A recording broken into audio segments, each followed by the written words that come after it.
Jikalau pertanyaan Tuhan Yesus kepada murid-muridnya, menurut kamu siapakah aku ini? Ditanyakan kepada kita. Ditanyakan kepada saya dan ditanyakan kepada ibu bapak saudara-saudari. Apakah jawaban kita?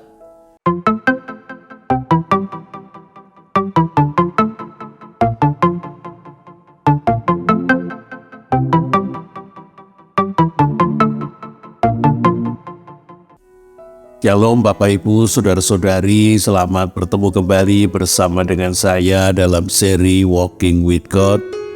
Ini seri yang ke-123. Saya mengambil bacaan dari Injil Yohanes pasal yang ke-9. Oleh karena panjang, izinkan saya membaca bagian awal ayat 1 sampai dengan 7 dan bagian akhir ayat 35 sampai dengan 41. Dari Yohanes pasal yang ke-9 ini saya mengambil judul Yang Buta Melihat, Yang Melihat Ternyata Buta. Mari kita berdoa terlebih dahulu. Ya Tuhan yang kami kenal, kami sembah di dalam diri Tuhan Yesus Kristus, Kepala, Pemimpin, dan Raja kami. Kami mohon pertolongan Tuhan di dalam kami belajar firman Tuhan. Berilah kami hikmat, berilah kami pewahyuan, bahkan berilah kami sapaan Tuhan secara pribadi. Tolonglah alat yang menjadi perantaraan firman, layakkan, kuduskan, dan mampukanlah ia, supaya ia dapat mengerti akan kehendak Tuhan, dan menyampaikan firman Tuhan sedemikian rupa sehingga dapat kami mengerti dan juga menjadi sapaan Tuhan bagi kami. Di dalam nama Tuhan kami yang hidup, Sang Firman yang sudah menjadi Sang Manusia, kami berdoa dan memohon. Terima kasih. Amin. Mari kita membaca terlebih dulu Yohanes pasal yang ke-9, ayat 1 sampai dengan ayat yang ke-7. Waktu Yesus sedang lewat, ia melihat seorang yang buta sejak lahirnya.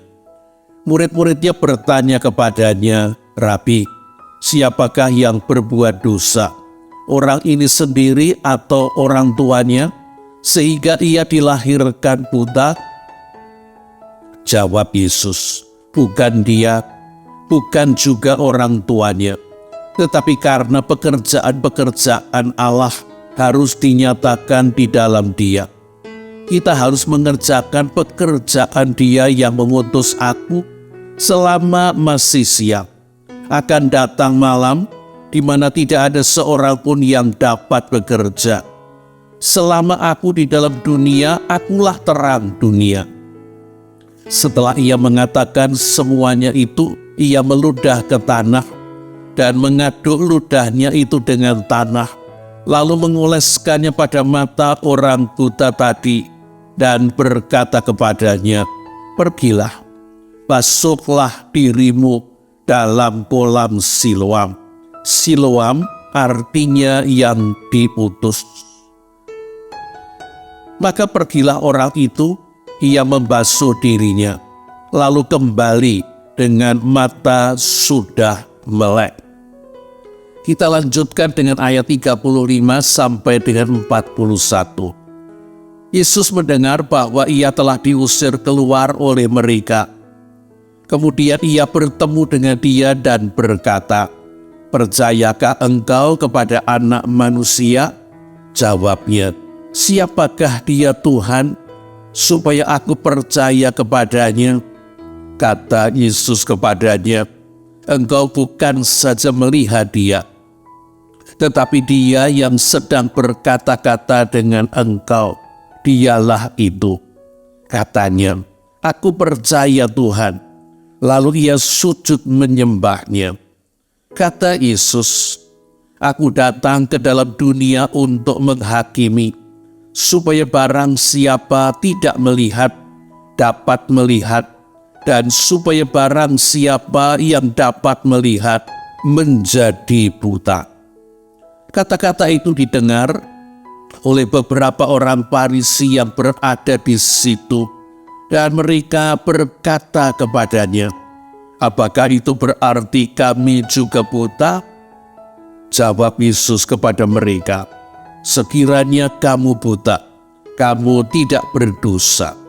Tetapi karena kamu berkata, 'Kami melihat,' maka tetaplah dosamu." Bapak, Ibu, saudara-saudari yang dikasihi oleh Tuhan Yesus Kristus, melihat bukan hanya dengan mata. Orang melihat dengan pikirannya, orang melihat dengan keinginannya. Mata kita melihat bukan seperti kamera yang merekam lalu lintas di jalan. Mata kita melihat seperti seorang fotografer, melihat dengan memilih bagian tertentu yang diinginkan, supaya bagian itu bisa ditonjolkan dan mengaburkan bagian yang tidak ingin untuk dilihat. Jadi mata kita sesungguhnya berfokus pada sebagian dan bukan melihat keseluruhan. Kita kadang-kadang dalam percakapan tidak sungguh-sungguh mengamati orang yang mengajak kita berbicara. Oleh karena walaupun mata kita menatap ke depan, tetapi pikiran kita sesungguhnya sibuk dengan sesuatu yang lain. Sehingga kadang-kadang kita tidak cermat mendengar, kita kurang memberi perhatian. Pada sisi yang lain, melihat juga bukan dengan mata dalam artian orang buta melihat dengan pendengarannya, dengan memakai indera perasa di jari-jarinya. Ia menangkap intonasi yang seringkali mengungkapkan kesedihan, perasaan, keraguan, ketakutan, kemarahan, kebimbangan. Walaupun itu tidak tercermin dalam kata-kata. Ibu-ibu yang seringkali dikatakan punya intuisi, mendengar lebih daripada apa yang didengar karena memperhatikan ekspresi muka, gerak tubuh, bahkan cara bersikap. Ibu-ibu menangkap apa yang tidak dikatakan, tetapi merupakan realita kenyataan yang ada. Mari kita kembali kepada teks kita. Dikatakan di dalam Injil Yohanes pasal yang ke-8, Yesus dikatakan pada 2 ayat yang terakhir mengatakan, "Sebelum Abraham jadi, aku ada." Dan itu menyebabkan orang banyak mengambil batu hendak melempari Yesus. Tetapi Yesus dikatakan, Yesus pergi menghilang, meninggalkan bait suci. Ayat itu agak susah untuk kita bayangkan. Bagaimana di tengah-tengah orang banyak yang hendak melempari batu, Yesus bisa menghilang. Tetapi hal yang senada muncul di dalam Yohanes pasal yang ke-6 ayat 15. Ketika orang banyak hendak menjadikan Yesus sebagai raja, Yesus menyingkir begitu saja, sehingga orang banyak tidak berhasil melakukan Bill Crowder dalam bukunya Menyelami Hati Kristus, menemukan hal yang menarik ketika membandingkan Yohanes pasal 8 ayat 59 dengan Alkitab dalam bahasa yang sederhana. Terjemahan firman Allah yang hidup. Dikatakan demikian, tetapi Yesus bersembunyi dari mereka dan berjalan menyelinap melewati mereka dan meninggalkan bait Allah.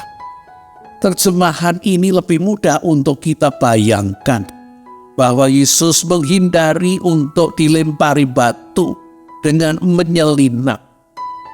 Tetapi kalau kita melanjutkan sampai pada pasal yang ke-9, ayat yang pertama, ternyata di sana Yesus tidak lanjut berjalan pergi menyembunyikan diri. Oleh karena ternyata Yesus berhenti. Yohanes 9 ayat 1 dikatakan, waktu Yesus berjalan lewat, Ia melihat seorang yang buta sejak lahirnya. Yesus bukan melewati, Yesus berhenti. Dengan sengaja Yesus berhenti di depan orang buta sejak lahir ini. Sehingga kita bisa mengatakan ketika nyawanya terancam, Yesus ternyata lebih peduli dengan keberadaan seorang yang buta sejak lahir ketimbang upaya untuk menyelamatkan diri. Oleh karena tugas panggilan Yesus adalah untuk melakukan apa yang ditugaskan Bapanya. Dan sesudah Yesus menyatakan bahwa dia adalah terang dunia, Yesus melihat orang buta sejak lahir ini dapat menjadi sebuah penegasan, dapat menjadi sebuah tanda, bahkan mungkin seperti pembuktian kecil bahwa dia memang sungguh terang dunia. Ketika dia memulihkan penglihatan seorang yang dari lahir sampai dewasa hanya kegelapan menjadi terang oleh karena dia bisa melihat. Bapak, Ibu, saudara-saudara yang dikasihi oleh Tuhan Yesus Kristus, itulah yang kemudian dilakukan oleh Yesus. Dia meludah ke tanah dan kemudian tanah dengan ludah itu diaduk menjadi tanah yang basah, menjadi tanah liat, menjadi lempung. Dan itu kemudian diletakkan, dioleskan di kelopak mata si buta. Lalu Yesus berkata, Yesus mengutus, pergilah ke kolam Siloam. Kata Siloam berarti yang diutus. Peristiwa memakai ludah dan tanah sesungguhnya bagi orang zaman dulu adalah cara yang lazim untuk seorang tabib melakukan upaya penyembuhan. Dan bukankah itu mengingatkan kita akan kejadian ketika Tuhan menciptakan Adam dan Hawa? Bukankah Tuhan juga memakai tanah? Pastilah bukan tanah yang keras, tanah liat sehingga bisa dibentuk. Dan sekarang Yesus memakai tanah basah, tanah liat, lepung untuk menyembuhkan mata si buta ini. Seolah-olah Yesus sedang mencipta ulang matanya. Seperti dahulu Bapa melakukan penciptaan manusia yang pertama. Di dalam kata Siloam yang diutus, Yesus seperti juga mewahyukan penyingkapan dirinya. Ia mengutus orang buta ini ke kolam Siloam, kolam yang diutus, dan sesudah si buta ini membasuh mukanya dengan air kolam Siloam, ia menjadi bisa melihat terang, ia menjadi bisa melihat benda, ia bisa menjadi melihat segala yang kelihatan. Dan bukankah kesembuhan dengan air ini seperti yang terjadi ketika Nabi Elisa menyembuhkan Naaman, perwira dari Aram itu, dengan menyuruh Naaman yang terkena kusta di seluruh badannya untuk berendam, untuk selulup, untuk masuk ke sungai Yordan. Dan walaupun sempat marah karena tersinggung, Naaman akhirnya melakukannya. Dan ketika dia selulup berendam, ketika dia keluar, maka tubuhnya menjadi sembuh tahir. Bukankah ini seperti yang dialami si buta ketika dia membasuh mukanya di kolam Siloam? Bapak, Ibu, saudara-saudara yang dikasihi oleh Tuhan Yesus Kristus, apa yang dirasakan si buta? Apa yang dialami oleh si buta? Mari kita mengingat percakapan yang ada di hadapan si buta. Ia memang buta tetapi tidak tuli. Yesus menjawab pertanyaan murid-muridnya tentang siapakah yang berdosa, orang itu sendiri ataukah orang tuanya. Dan jawaban Yesus adalah bukan dia, bukan juga orang tuanya, tetapi pekerjaan-pekerjaan Allah harus dinyatakan di dalam dia. Kita harus mengerjakan pekerjaan Dia yang mengutus aku selama masih siang. Akan datang malam di mana tidak ada seorang pun yang dapat bekerja. Selama aku di dalam dunia, akulah terang dunia. Yohanes 9 ayat 3 sampai dengan 5. Si buta ini mendengar kata-kata Yesus, dan itu merupakan kata-kata yang luar biasa bagi telinganya, bagi pikirannya, bagi hatinya. Ini kabar yang menggembirakan. Hal positif yang pertama yang ia dengar tentang kebutaannya dan tentang dirinya. Baru pertama kali inilah si buta mendengar bahwa kebutaannya tidak ada hubungannya dengan dosa. Bukan karena dosanya, bukan karena dosa orang tuanya. Baru kali ini ada orang dengan tegas, bahkan harus kita katakan, Yesus itu berani mengatakan bahwa butanya sejak lahir tidak ada hubungannya dengan dosa. Sementara pendapat umum, bahkan pendapat para pemimpin agama, cacat sejak lahir pasti oleh karena dosa. Dan Yesus bukan hanya mengatakan bahwa kebutaannya bukan karena dosa, tetapi Dia juga mengatakan bahwa pekerjaan-pekerjaan Allah harus dinyatakan di dalam Dia. Ini merupakan sebuah kabar yang belum pernah ia dengar. Pernyataan dan penyataan yang luar biasa bagi dia, yang membuat dia harus memikirkan ulang sikap dan pendapatnya selama ini. Bahwa selama ini ia berpendapat Allah itu tidak adil, bahwa Allah itu milik kasih, Allah itu mengutuki dirinya, sehingga ia lahir sudah dalam keadaan buta. Dan sekarang Rabi Yesus mengatakan bahwa Allah tidak mengutuki dirinya. Allah punya rencana, Allah punya rancangan yang akan dilakukan dalam hidupnya. Yesus mengatakan bukan hanya pekerjaan, tetapi pekerjaan-pekerjaan Allah harus dinyatakan di dalam hidupnya si buta. Berarti bukan hanya satu perkara, tetapi lebih dari satu perkara. Pekerjaan-pekerjaan jamak bisa berarti hidupnya akan melakukan banyak perkara-perkara Allah.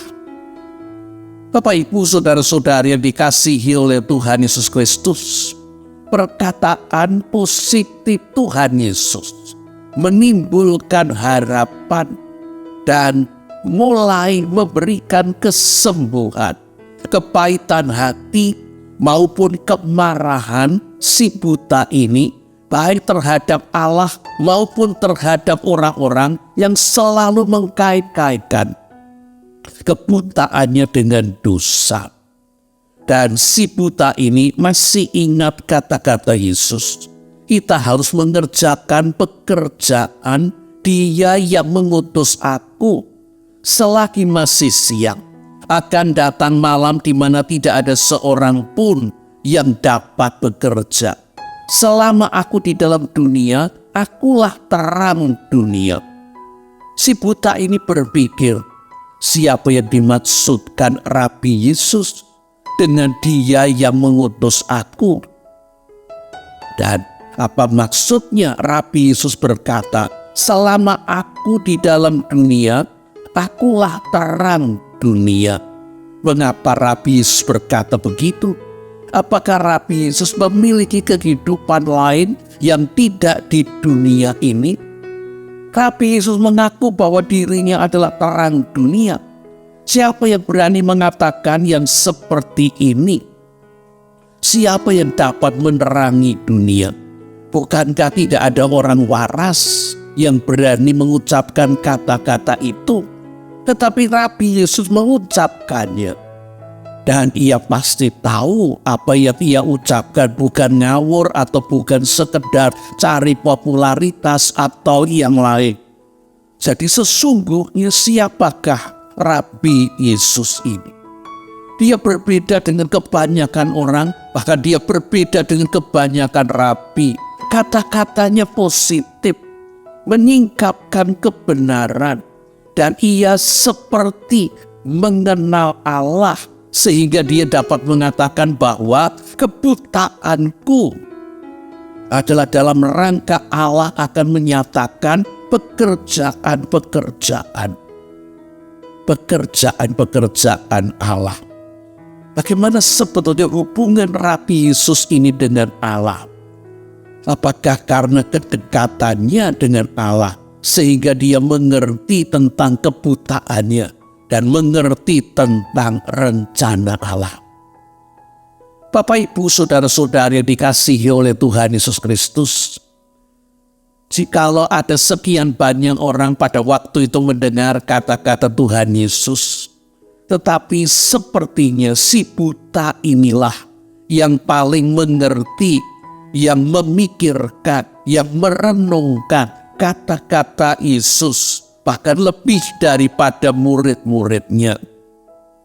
Ia merenungkan siapa Yesus dan apa hubungannya dengan Allah. Ia ingin untuk mengerti lebih banyak tentang Yesus. Oleh karena tidak ada orang yang pernah mengucapkan kata-kata seperti yang diucapkan oleh Yesus. Yesus pasti bukan seorang biasa. Dia juga bukan rabi biasa. Dia pasti seorang yang luar biasa. Rabi yang luar biasa. Siapakah dia? Ketika Yesus menyembuhkan si orang buta ini dengan memakai tanah dan ludah, si buta ini memang tidak melihat Yesus meludah, tetapi dia memakai telinganya dan dia dapat menangkap. Dan dalam budaya bahwa orang dulu memakai ludah untuk penyembuhan, pengobatan. Dan kemudian tanah basah ini dioleskan di kelopak matanya. Ia tahu bahwa Yesus bukan sedang menghina, tetapi ia tahu Yesus sedang mengobati dirinya. Oleh karena itu ketika Yesus mengatakan pergilah ke kolam Siloam, dengan harapan, dengan semangat, dengan antusias, dengan bergegas, dia segera melakukannya.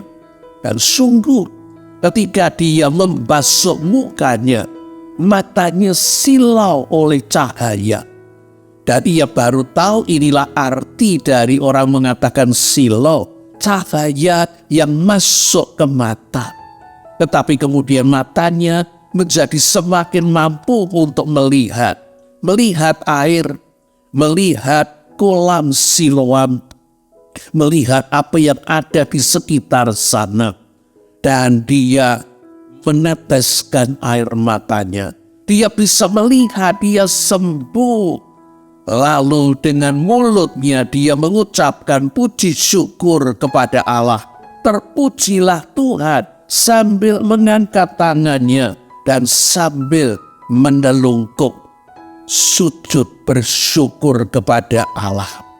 Bapak, Ibu, saudara-saudara yang dikasihi oleh Tuhan Yesus Kristus, inilah pertama kali si buta dari sejak lahir sampai dewasa ia bisa melihat. Kita membayangkan pasti dengan penuh kekaguman. Ia terus melihat ke sana kemari, melihat ini dan itu, melihat ke atas awan matahari, melihat ke sekeliling mungkin tumbuh-tumbuhan, pohon, burung, dengan penuh syukur, dengan kegembiraan.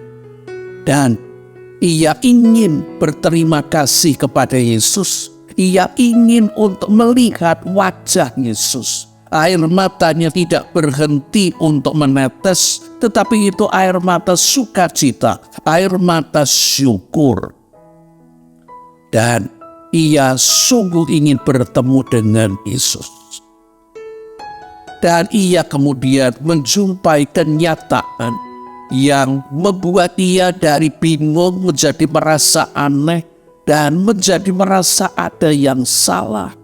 Ketika Rabi Yesus yang menyembuhkannya justru dituduh oleh para orang Farisi sebagai orang berdosa karena melanggar peraturan hari Sabat.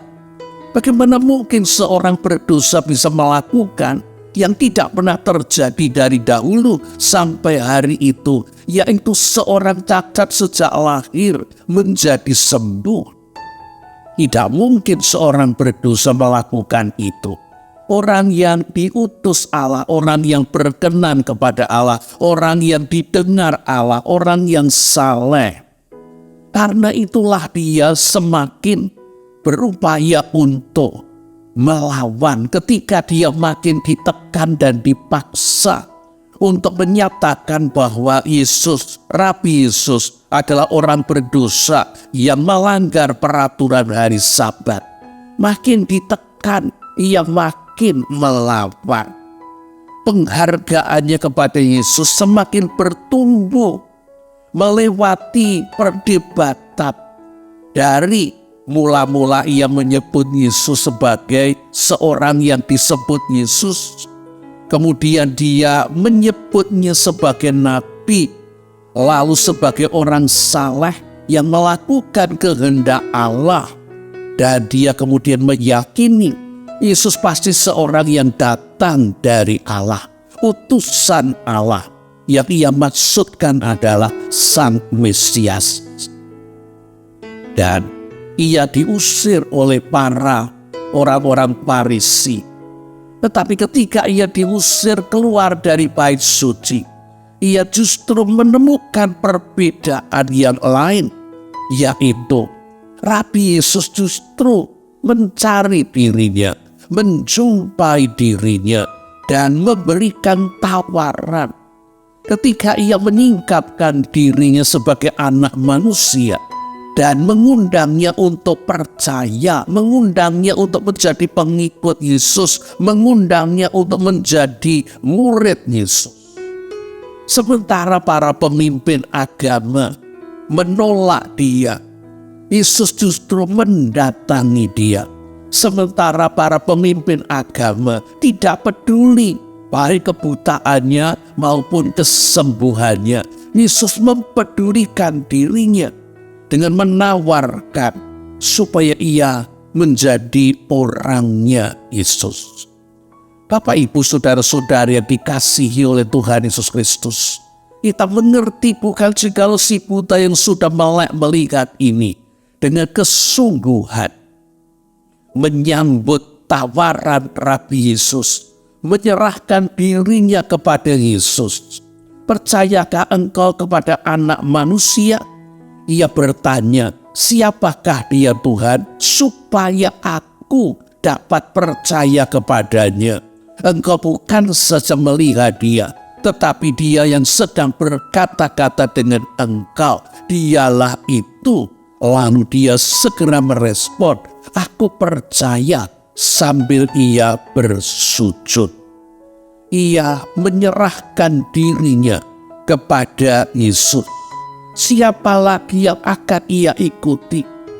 Tidak ada guru yang lebih baik daripada Yesus. Tidak ada guru yang lebih peduli kepadanya seperti Yesus. Tidak ada guru yang mengasihi dirinya seperti Yesus mengasihi dirinya. Dan ia mau menjadi saksi Yesus. Ia mau menjadi alat pekerjaan Allah, kesembuhannya, perubahan hidupnya. Itu adalah pujian kepada Allah. Itu adalah karya Allah. Itu adalah syukur kepada Allah. Sekaligus memberikan kesaksian kebenaran bahwa Yesus adalah terang dunia.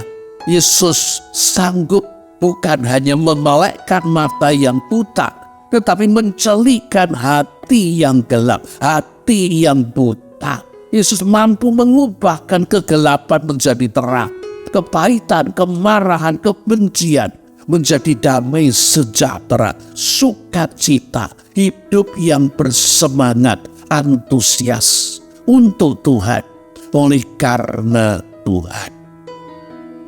Bapak, Ibu, saudara-saudara yang dikasihi oleh Tuhan Yesus Kristus, Sesudah si buta ini yang sudah sembuh menerimanya sebagai anak manusia, Yesus mengatakan dalam Yohanes 9 ayat yang ke-39, "Aku datang ke dalam dunia untuk menghakimi, supaya barang siapa yang tidak melihat dapat melihat, dan barang siapa yang dapat melihat menjadi buta."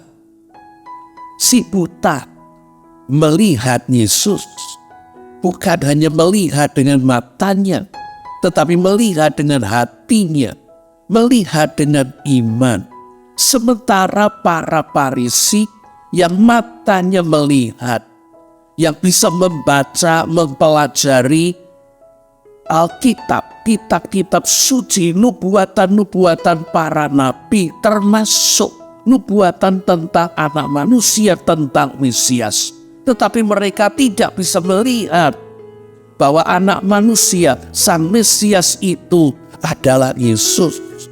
Mengapa demikian? Oleh karena mereka sibuk melihat yang lain, yaitu melihat peraturan-peraturan yang mereka buat, atau lebih tepat dibuat oleh ahli Taurat. Mereka sibuk menjadi polisi rohani yang memberlakukan peraturan tambahan Taurat yang dirumuskan dalam Mishnah dan Talmud, yang dipaksakan harus dilakukan oleh seluruh bangsa Israel, dan mereka adalah polisi-polisinya. Mereka yang sudah menjabarkan, memperinci 365 larangan dan 248 perintah menjadi beribu-ribu peraturan, menjadi tata tertib yang detail, menjadi berjilid-jilid buku. Dan orang-orang Farisi maupun ahli-ahli Taurat sibuk dengan hukum-hukum ini, tetapi membuat mereka tidak melihat Allah dan tidak melihat Yesus adalah Allah yang hadir dalam wujud manusia, menggenapi nubuatan anak manusia maupun sekaligus sang Mesias. Jikalau orang-orang Farisi ini bodoh sehingga mereka tidak mengenal isi kitab suci, nubuatan-nubuatan Alkitab, atau lebih tepat, lebih bisa dimengerti, tetapi mereka menguasai, bahkan hafal isi kitab-kitab suci, tetapi mereka menolak Yesus. Hal ini adalah kesalahan, dan kesalahan ini mendatangkan hukuman. Mereka mengatakan melihat, tetapi ternyata mereka buta. Bukankah kita ini buta dalam banyak hal, walaupun mata kita ini melihat? Oleh karena fokus kita ternyata tidak tertuju kepada apa yang seharusnya kita lihat. Orang-orang yang merasa dirinya lemah, bodoh, tidak tahu banyak, mereka biasanya bersedia untuk belajar, berupaya untuk belajar, mendengarkan pengajaran, supaya mereka lebih mengerti, lebih tahu. Mereka bersedia untuk diajar. Tetapi orang-orang yang merasa pandai, yang merasa dirinya tidak bodoh, seperti para Farisi yang menguasai hukum, menjadi sombong dan tidak bersedia lagi untuk belajar dan diajar, apalagi oleh seorang rabi muda seperti Yesus. Pada kenyataannya orang-orang Farisi itu buta, tidak melihat dan tidak mengenali kebenaran Allah dalam diri Yesus. Mengapa? Oleh karena mereka memegangi kebenaran mereka sendiri, sehingga mereka tidak mau melihat kebenaran lain. Mereka hanya mau kebenaran versi mereka sendiri. Rasul Paulus, mantan seorang Farisi, mengatakan di dalam Roma pasal yang ke-10 ayat 1 sampai dengan 3, apa sepertinya atau apa itu orang-orang Farisi, para ahli Taurat, bahkan kebanyakan orang-orang Yahudi bangsa Israel. Roma 10 ayat 1 sampai dengan 3. Saudara-saudara, Keinginan hatiku dan doaku kepada Tuhan ialah supaya mereka, maksudnya orang-orang Yahudi, diselamatkan. Sebab aku dapat memberi kesaksian tentang mereka, bahwa mereka sungguh-sungguh giat untuk Allah, tetapi tanpa pengertian yang benar. Sebab oleh karena mereka tidak mengenal kebenaran Allah, dan oleh karena mereka berusaha mendirikan kebenaran mereka sendiri, maka mereka tidak takluk kepada kebenaran Allah. Memegangi apa yang dianggap sebagai kebenaran sendiri, tetapi justru menjadi buta terhadap kebenaran sejati, kebenaran Allah. Bapak, Ibu, saudara-saudara yang dikasihi oleh Tuhan Yesus Kristus, bagaimana pengenalan kita akan Kristus Yesus? Jikalau pertanyaan Tuhan Yesus kepada murid-muridnya, menurut kamu siapakah aku ini? Ditanyakan kepada kita, ditanyakan kepada saya, dan ditanyakan kepada ibu bapak saudara-saudari. Apakah jawaban kita? Apakah saudara mengenal Yesus sebagai penolong, penyembuh, juru selamat? Benar, Yesus memang adalah seperti itu, menolong, menyembuhkan. Dia adalah juru selamat. Tetapi apakah hanya itu? Apakah tidak ada hal lain yang kita temukan sebagaimana seharusnya tentang Yesus? Jikalau tidak ada, bisa jadi kita mengaku mengenal Yesus, tetapi sebenarnya pengakuan kita belum benar, belum tepat, belum lengkap, tidak lengkap. Apakah saudara masih terus belajar dan menguji pengenalan saudara akan Yesus? Banyak orang Kristen, termasuk saya, senang menggarisbawahi ayat-ayat tertentu dalam Alkitab.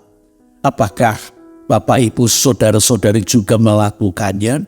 Itu menolong kita untuk mencari lagi ayat-ayat itu. Tetapi menjadi tidak benar bila iman kita didasarkan hanya pada ayat-ayat tertentu saja, terutama ayat-ayat yang kita garis bawahi atau kita stabilo. Misalnya salah satu, Matius pasal 11 ayat 28. Marilah kepadaku, hai kamu semua yang letih lesu dan berbeban berat. Aku akan memberi kelegaan kepadamu. Banyak orang Kristen, kita suka ayat ini. Oleh karena ayat ini kita menemukan Yesus sebagai penolong, penghibur yang mengangkat beban kita sehingga kita tidak berbeban berat. Benar. Tetapi mari jangan berhenti pada ayat 28, oleh karena perkataan Tuhan Yesus masih berlanjut di ayat 29. Matius 11 ayat 29. Pikulah puk yang kupasang dan belajarlah kepadaku, karena aku lemah lembut dan rendah hati, dan jiwamu akan mendapat ketenangan. Ternyata kita beban yang satu diambil, yaitu beban dosa, dan kita diberi beban yang baru, yaitu kehendak Allah. Kita ini harus bersedia seperti lembu yang dipasangi kuk balok kayu untuk menarik bajak maupun untuk menarik pedati. Panggilan Yesus adalah panggilan untuk penyerahan diri. Kita mesti menundukkan diri kepada kehendak Allah. Di dalam ayat lain, Matius 16 ayat 24 sampai dengan 25, Yesus mengucapkan kata-kata ini. Setiap orang yang mau mengikut aku, ia harus menyangkal dirinya, memikul salibnya, dan mengikut aku. Karena barang siapa hendak menyelamatkan nyawanya, akan kehilangan nyawanya. Tetapi barang siapa kehilangan nyawanya oleh karena aku, ia akan memperolehnya. Mengikut Yesus bukan hanya untuk mendapatkan manfaat, keuntungan, untuk kepentingan-kepentingan kita sendiri. Ada yang mengajarkan Kita mengikut Yesus supaya kita sehat, tidak sakit, supaya kita kaya, tidak miskin, supaya kita sukses, tidak gagal. Menjadi seorang pengikut Kristus dan menjadi seorang murid Kristus berarti hidup tidak lagi berpusat kepada diri kita. Kita sudah dibeli, kita ini budak Kristus. Benar, Dia juru selamat kita, penolong dan penghibur kita. Tetapi Dia adalah Tuhan dalam artian Tuhan kita yang mesti kita layani, yang mesti kita taati, yang mesti kita tinggikan. Apakah saudara mengakui Yesus sebagai Tuhan dalam artian Tuhan, bahkan sebagai Raja saudara? Sungguhkah saudara menempatkan diri sebagai budak karena saudara sudah dibeli dari dosa dan dari maut dan dijadikan sebagai milik Kristus, ya bahkan oleh karena anugerahnya kita ini diberikan berkat menjadi sahabat Yesus. Di dalam ayat lain saya ingin untuk menyertakan Yohanes pasal yang ke-15 ayat 14 dan 15. Kamu adalah sahabatku jikalau kamu berbuat apa yang kuperintahkan kepadamu. Aku tidak menyebut kamu lagi hamba, sebab hamba tidak tahu apa yang diperbuat oleh tuannya. Tetapi aku menyebut kamu sahabat, karena aku telah memberitahukan kepada kamu segala sesuatu yang ku dengar dari Bapa-Ku. Yesus itu Tuhan kita, tetapi Dia menempatkan kita sebagai sahabatnya jikalau kita melakukan apa yang Ia perintahkan kepada kita. Lalu satu lagi, apakah gereja saudara mengajarkan kitab suci ataukah dogma dan doktrin? Apakah gereja saudara mengajarkan melalui penggalian Alkitab, pendalaman Alkitab, sehingga anggota jemaat ditolong untuk memahami Alkitab? Ataukah ternyata Alkitab tidak pernah dibuka untuk dipelajari? Menurut saudara, adakah dogma, doktrin gereja saudara yang tidak cocok dengan Alkitab? Apakah doktrin gereja saudara, dogma gereja saudara mencakup seluruh pengajaran Alkitab? Semoga. Jikalau ternyata ada yang tidak selaras, tidak cocok antara dogma doktrin gereja saudara dengan Alkitab, mana yang lebih kita utamakan? Mana yang seharusnya lebih kita pegangi?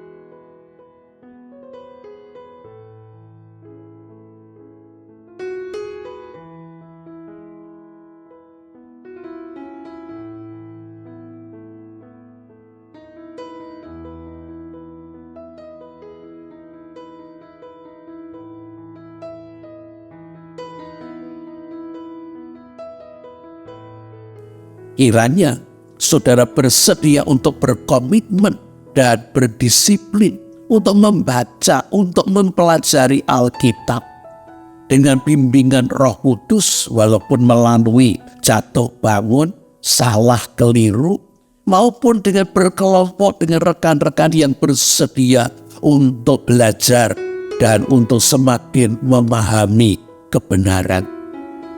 Apakah saudara rindu semakin mengenal dan mengalami Kristus dan melayani bersama dengan Kristus?